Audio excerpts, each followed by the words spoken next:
kontrak politiknya hanya 3 poin, menjadikan Ray sebagai mitra utama, saya kira nggak ada masalah.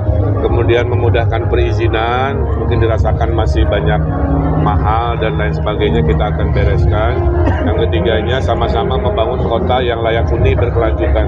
Jadi sebenarnya prinsip-prinsip utama yang sangat baik, tentulah saya tanda tangani sebagai kontrak komitmen. Kang, reklamasi di Ancol ini menarik tadi Kang, tapi beberapa kajian dari ITB, dari Kiara nyebutin bahwa reklamasi di utara Jakarta itu menimbulkan banyak dampak sosial dan dampak ekosistem. Rencana Akang gimana nih kalau ya, namanya pembangunan kan harus ada amdalnya ya.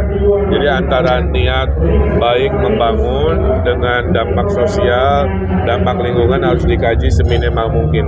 Tidak ada pembangunan yang tidak berdampak. Semua pembangunan teorinya pasti berdampak. Tinggal kita memitigasi dampaknya seminim mungkin, di mana kebaikan dan kekurangannya lebih banyak mana. Kalau lebih banyak kekurangannya tentu jangan dilanjutkan. Tapi kalau lebih banyak kebaikannya, kebermanfaatannya, saya kira bisa tetap dilanjutkan dengan mengadilkan tadi ya kepada sosial maupun lingkungan. Kang, kalau dari Pak Kang Emil kan bilangnya 150 apartemen di atas Pasar Jaya. Pak Dharma sebenarnya punya rencana yang sama, tapi bedanya Pak Dharma itu maunya rusunawa di atas Pasar Jaya itu. Mungkin boleh dijelaskan Kang, bedanya kenapa Kang Emil maunya apartemen gitu? Karena Pak Dharma bilang rusunawa karena dia mau berpihak sama kelas menengah bawah. Apartemen dan rusun itu sama Mbak, ya hanya perbedaan istilah aja. Jadi hunian vertikal itu bahasa KBBI-nya rumah susun, makanya nomenklatur di perizinan juga rumah susun.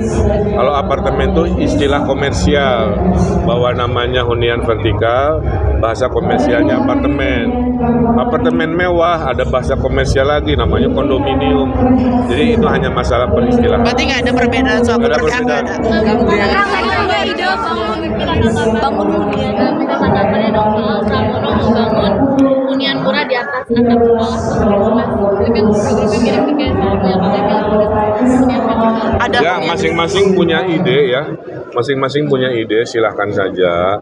Tapi menurut kami yang paling realistis di seluruh dunia itu membangun yang namanya hunian itu di atas pasar. Nah itu aja.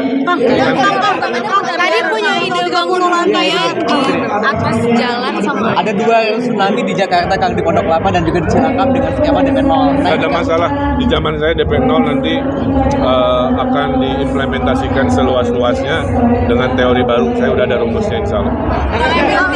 Tadi mau ember Kang. Pengelolaan sampah di Singapura di reklamasi, apakah nanti sama konsepnya seperti pulau sampah siapa harus itu Pak? Apa mau dibikin juga ke sini? Ini semua inovasi mengatasi persampahan itu baik. Poin saya adalah praktek reklamasi di Singapura itu sekian persennya pasir laut, sekian persennya sampah yang udah jadi bongkahan kan. Nah rumus itu yang kita akan jadikan inspirasi, sehingga di Bantar Gebang yang udah 16 lantai, sebagian dikonversi oleh teknologi jadi bongkahan ala-ala Batako kan. Tujuannya buat apa? Bisa buat membangun, bisa buat untuk mereklamasi, kira-kira gitu Bang. Vertical housing itu pakai teknologi yang China itu Bang, 30 apartemen kan tadi akan sebut tuh ada teknologi baru dari China 30. Itu mah nanti dulu lah. Tapi belum tentu itu dulu ya. Cuman saya sudah mendengarkan paparannya, itu nanti dulu. Tapi yakin Kang 30 lantai 3 bulan itu bisa Ya, jangan dulu yang itu, jangan dulu. Tingkat kepemilikan rumah di Please, Jakarta nanti itu ada waktunya saya supaya ini, kalau saya terangin sepotong-sepotong nanti kasusnya kayak yang lain loh Mbak. Nanti dibully di apa untuk hal-hal yang konteksnya itu.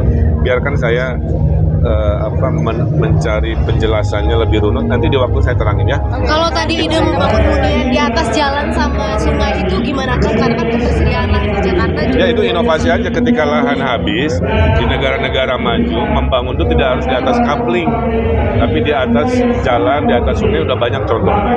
Hanya kalau peraturan itu ada, maka supply membangun hunian itu titiknya bisa jauh lebih banyak. Regulasinya berarti di pemerintah pusat Pak, regulasinya. Ya, saya belum dapat laporan, pokoknya tanya. Ada doanya Dan mungkin kan untuk Pak poinnya itu ke Pak Ariza terkait hal-hal yang sifatnya di luar saya pribadi. Terima kasih Kang.